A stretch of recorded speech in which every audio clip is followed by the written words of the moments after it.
Selamat sore Pak Argo dan teman-teman. Pada sore hari ini, saya dan teman-teman saya akan mempresentasikan hasil review kami mengenai teori agenda setting dan isu politik. Sebelumnya, saya akan memperkenalkan anggota dari kelompok saya, yaitu yang pertama ada Alexander Christian Setiadi, kemudian ada Ricky Aprilian Prasetya, Friona Suryono, dan saya sendiri Chris Keisha. Selamat mendengarkan. Slide yang kedua yaitu agenda setting. Pengaturan agenda media massa pertama kali dieksplorasi di Amerika Serikat pada tahun 1968 oleh McComb dan Shaw.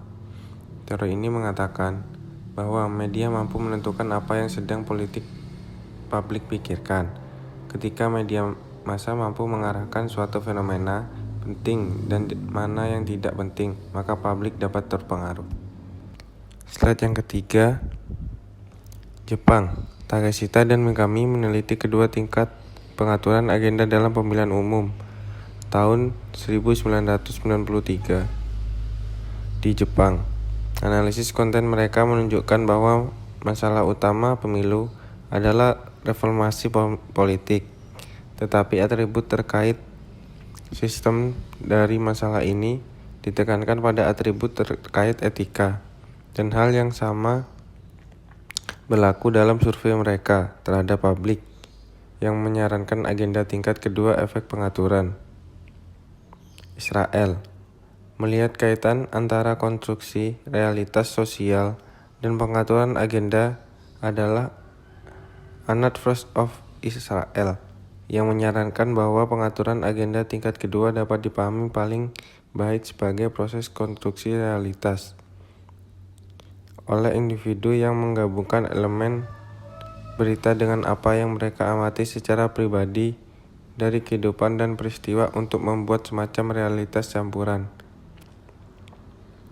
Italia, analisisnya menemukan bahwa penekanan dan pembingkaian media memiliki peran penting tidak hanya dalam mengubah opini pemilu publik Italia melalui pengaturan agenda tingkat pertama dan kedua, tetapi juga dapat menghasilkan kesepakatan pemilu di negara tersebut setelah skandal korupsi pemerintahan tahun 1992.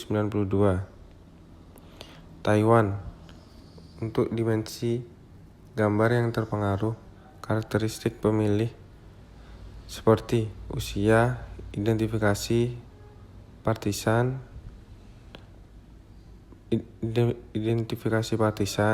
pendidikan, dan etnis adalah prediktor evaluasi yang lebih kuat daripada eksposur media. Dengan kata lain, pengaruh media lebih besar pada arti penting atribut yang dipersepsikan calon daripada bagaimana atribut ini dievaluasi.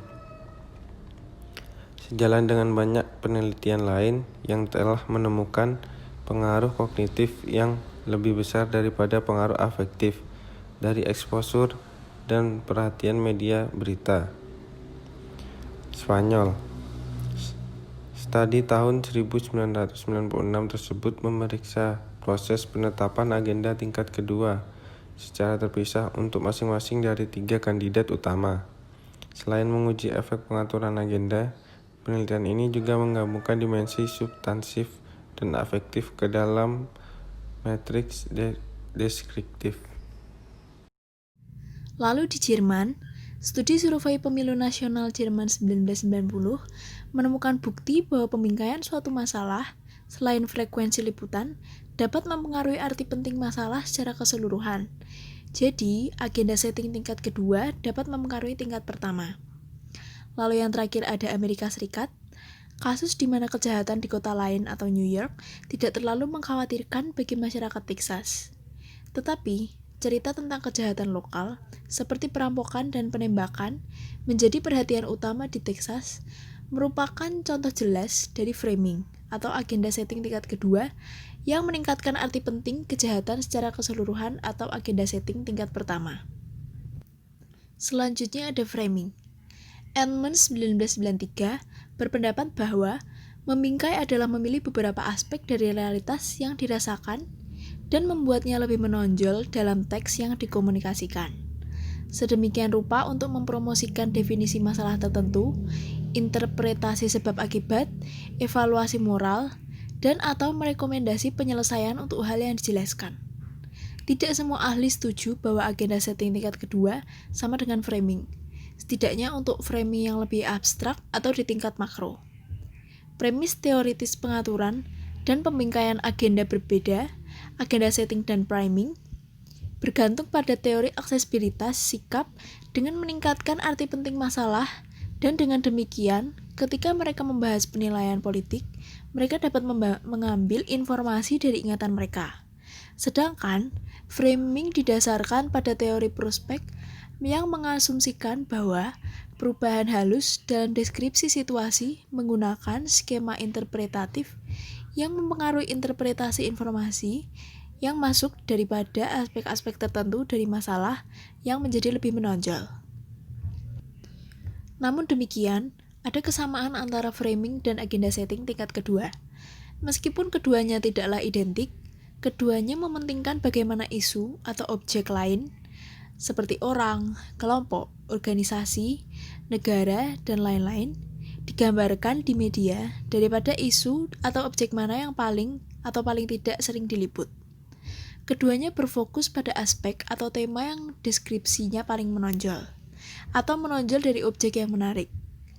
Keduanya lebih memperhatikan cara berpikir daripada objek berpikir dan dengan detail gambar di kepala kita daripada subjek yang lebih luas. Selanjutnya ada priming. Seperti disebutkan sebelumnya, beberapa ahli tertarik kepada efek pengaturan agenda media terhadap opini publik dan kebijakan pemerintah. Fokus pada konsekuensi agenda setting untuk opini publik inilah yang disebut priming. Ide utama dari priming adalah bahwa orang secara rutin mengambil informasi yang paling menonjol atau dapat diakses ketika membuat penilaian atau mengungkapkan pendapat. Nah, sekarang kita masuk ke teori behavior. Terdapat bukti bahwa agenda setting juga mempengaruhi perilaku, seperti banyaknya kasus kejahatan di Universitas Pennsylvania yang berkontribusi terhadap penurunnya aplikasi oleh calon mahasiswa di sana, atau penjualan tiket pesawat yang menurun setelah terjadinya kecelakaan pesawat yang menewaskan orang. Kebijakan publik seringkali memiliki hubungan yang sangat erat dengan apa yang menjadi fokus dari suatu media. Seringkali, apa yang sedang digencarkan oleh media tidak lama kemudian, pemerintah akan memunculkan kebijakan terkait hal tersebut. Artinya di sini, media punya pengaruh besar terhadap suatu kebijakan publik. Contohnya, ketika media-media di Indonesia menyoroti kasus-kasus korupsi yang menjamur di ranah pemerintah pusat maupun pemerintah daerah. Tidak lama kemudian, pemerintah selaku pembuat kebijakan membahas hingga bahkan menetapkan kebijakan-kebijakan baru atau tambahan terkait dengan hal tersebut. Seperti contohnya pada kasus ini yaitu pembahasan mengenai RUU KPK. Kemudian saya akan membahas mengenai sumber berita. Sumber berita di sini dibagi menjadi dua, yaitu yang pertama melalui presiden dan humas, dan yang kedua melalui campaign. Pertama-tama saya akan membahas terlebih dahulu yang mengenai presiden dan humas. Di sini, sosok presiden ketika memimpin suatu negara pasti memiliki agendanya tersendiri. Begitupun pula dengan media. Setiap media memiliki agendanya sendiri sesuai dengan nilai yang dimiliki oleh media tersebut. Hal yang paling penting di sini adalah mengenai posisi humas dalam mempertemukan kedua agenda tersebut sehingga kedua belah pihak akan saling diuntungkan. Contohnya, Presiden Jokowi ketika beliau terpilih menjadi presiden, beliau tentunya memiliki agenda untuk Indonesia 5 tahun ke depan. Dalam hal ini, setiap media tentunya juga punya agendanya tersendiri bagi perkembangan dan kelanjutan media tersebut. Disinilah hadir peran humas untuk menghubungkan kepentingan kedua belah pihak tersebut, sehingga apa yang dimunculkan oleh media-media sedikit banyak akan mengekspos agenda dari presiden itu sendiri. Dalam hal ini, tentunya presiden menjadi sosok yang memiliki daya tarik yang begitu besar bagi masyarakat luas. Hal ini berarti kedua belah pihak akan saling diuntungkan. Media diuntungkan dengan masyarakat akan memperhatikan media tersebut karena ada sosok yang penting bagi mereka. Di sisi lain juga, presiden akan terbantu untuk menyampaikan agendanya melalui media tersebut. Itu yang kedua mengenai sumber berita berdasarkan campaign. Sumber berita ini kurang lebihnya itu sama dengan kebijakan publik, tetapi perbedaannya terlihat ketika campaign ini tidak berhubungan langsung dengan pemerintah. Contohnya yaitu seperti yang sudah saya tampilkan kedua gambar. Di sini, campaign gerakan menggunakan masker yang disampaikan oleh CNN, hal ini tidak berhubungan langsung dengan pemerintahan, tetapi berhubungan dengan masyarakat luas. Kemudian, contoh kedua yaitu gerakan untuk mengurangi penggunaan sampah plastik yang disampaikan oleh Liputan 6, ini juga berhubungan dengan kelestarian lingkungan. Tentunya, dalam hal ini, penyampaian campaign yang berperan adalah media-media yang memiliki pengaruh di masyarakat. Masuk ke intermedia agenda setting. Intermedia agenda setting berpendapat bahwa siapa yang menetapkan agenda media dapat dilihat dari perubahan agenda satu media yang mendahului atau mengikuti perubahan media lain.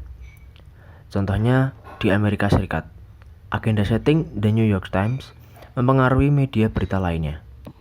Selanjutnya masuk ke agenda melding.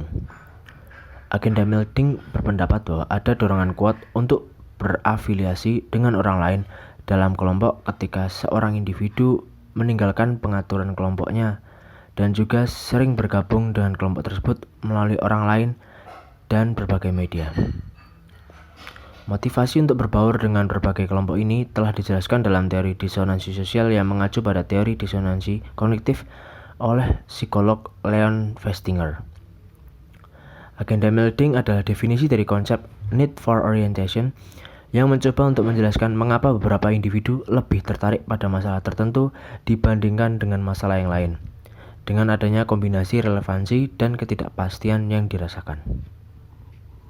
Sekarang kita masuk ke catatan dan komentar terhadap artikel. Menurut Stephen W. Littlejohn dan Karen A. Voss, teori agenda setting merupakan teori yang menyatakan bahwa media membentuk gambaran atau isu yang penting di dalam pikiran. Hal ini terjadi karena media harus selektif dalam melaporkan sebuah berita. Selain itu, di dalam materi hari ini juga membahas mengenai kebijakan publik yang seringkali memiliki hubungan yang sangat erat dengan apa yang menjadi fokus dari suatu media. Contohnya yaitu ketika media-media di Indonesia menyoroti kasus-kasus korupsi yang menjamur di ranah pemerintah pusat maupun pemerintah daerah. Dari kasus tersebut, tidak lama kemudian, pemerintah selaku membuat kebijakan publik akan membahas sehingga bahkan menetapkan kebijakan-kebijakan baru atau tambahan terkait dengan kasus tersebut. Seperti contohnya yaitu pembahasan mengenai RUU KPK. Kemudian, sumber berita dibagi menjadi dua bagian, yaitu melalui presiden dan humas, lalu yang kedua melalui campaign. Contohnya sumber berita melalui presiden dan humas, yaitu pada saat Presiden Jokowi terpilih menjadi presiden di Indonesia. Beliau memiliki agenda untuk Indonesia dalam 5 tahun ke depan. Dalam hal ini, setiap media tentunya punya agendanya sendiri bagi perkembangan dan kelanjutan media tersebut. Disinilah hadir peran humas untuk menghubungkan kepentingan kedua belah pihak tersebut, sehingga apa yang dimunculkan oleh media sedikit banyak akan mengekspos agenda dari presiden itu sendiri. Di dalam hal ini juga, tentunya presiden merupakan sosok yang memiliki daya tarik yang begitu besar bagi masyarakat luas. Hal ini berarti kedua belah pihak akan sama-sama diuntungkan. Di samping itu, sumber berita campaign kurang lebihnya sama dengan kebijakan publik, tetapi perbedaannya terlihat ketika campaign tidak terlihat langsung dengan pemerintah. Contohnya yaitu campaign mengenai gerakan menggunakan masker. Hal ini tidak berhubungan langsung dengan pemerintah, tetapi berhubungan dengan masyarakat luas. Contoh dari penerapan agenda setting yang ada di Indonesia yaitu Prita Mulyasari, ibu muda yang dipenjara karena mengeluhkan pelayanan sebuah institusi melalui email di sebuah mailis. Setelah berbagai media massa mengeksposnya, terus-menerus, banyak sekali dukungan dan simpati yang mengalir deras bagi pembebasannya. Sampai-sampai diadakan aksi solidaritas koin peduli Prita untuk membantu Prita dalam memperoleh uang untuk membayar denda kepada rumah sakit Omni Internasional. Hasilnya adalah sumbangan dari seluruh masyarakat Indonesia, melebihi denda yang harus dibayarkan Prita kepada Rumah Sakit Omni Internasional. Simpulan atas dasar catatan dan komentar terhadap artikel. Agenda setting merupakan teori yang menyatakan bahwa media membentuk gambaran atau isu yang penting dalam pikiran. Contohnya yang ada di Indonesia adalah Prita Mulyasari, ibu muda yang dipenjara karena mengeluhkan pelayanan sebuah institusi di sebuah mailis, yang kemudian berkat eksposur media mendapatkan bantuan dari masyarakat melebihi target awal. Materi ini membahas kebijakan publik yang seringkali memiliki hubungan yang erat dengan apa yang ada di media. Sumber berita dibagi menjadi dua, yaitu melalui humas dan campaign. Peran humas untuk menghubungkan kepentingan kedua belah pihak tersebut, sehingga yang dimunculkan media akan mengekspos agenda dari presiden. Sedangkan campaign mirip dengan kebijakan publik, tetapi perbedaannya adalah tidak terlihat langsung dengan pemerintah. Masuk ke catatan reflektif. Di zaman yang sudah modern ini, mendapatkan informasi sangat mudah sekali, karena dapat diakses di mana saja dan kapan saja melalui media massa yang ada di internet misalnya. Dari banyaknya media massa tersebut, tak luput juga dari adanya agenda setting yang membahas mengenai penting atau tidaknya fenomena tersebut. Oleh sebab itu, kita sebagai masyarakat harus bisa memilih apa saja informasi yang penting bagi kita dan yang tidak penting bagi kita. Sekian presentasi dari kelompok kami.